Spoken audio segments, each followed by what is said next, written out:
Hi friends, welcome to చంద్రాలాక్స్. ఈరోజు నేను కొబ్బరిలో చేస్తున్నానండి. 3 చిప్పల కొబ్బరి అండి. ఇదంతా ఇది మిక్సీకి వేసుకుంటాను. ఈ కప్పుతోటి కప్పు వేస్తున్నానండి. బెల్లం 1/4 కేజీ కన్నా కొద్దిగా ఎక్కువ ఉంది. కొద్దిగా వాటర్ పోస్తున్నాను. కరిగించుకోవాలా వాటర్ పోసుకొని.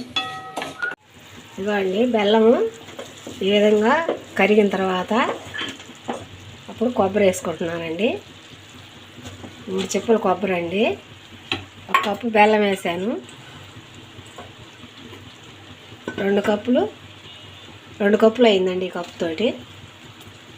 మొత్తం వేసుకొని బాగా పాకం వచ్చిన దాకా ఉడికించుకోవాలండి. సిమ్లో పెట్టుకొని బాగా సిమ్లో పెట్టుకొని అడుగంటకుండా బాగా దగ్గర అయ్యేంతవరకు కలబెట్టుకుంటూ ఉడికించుకోవాలండి.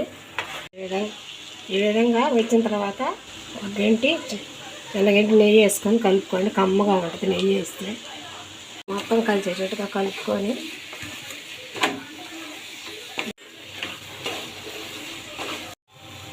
ఇదిగోండి ఈ విధంగా ఇలాగొస్తే చాలండి ఉడికినట్టు. ఇదిగోండి ఇలా కొబ్బరి లౌజ్ ముద్దలు అంటారండి వీటిని. ఇవన్నీ ఇలాగ అన్నీ కూడా ఇలాగే చేసి ఒక ప్లేట్లో పెట్టి అన్నీ కూడా ఈ విధంగా చేసి పెట్టుకో. ఇది అయిపోయినాయండి కొబ్బరి లౌజ్ ముద్దలు. ఇదిగోండి చాలా టేస్ట్గా బాగుంటాయండి ఇలా చేసుకుంటే. ఒకసారి ట్రై చేయండి. ఆ వీడియో నచ్చితే లైక్ చేయండి, షేర్ చేయండి, కామెంట్ చేయండి, సబ్స్క్రైబ్ చేసుకోండి తప్పకుండా. థ్యాంక్ యూ అండి.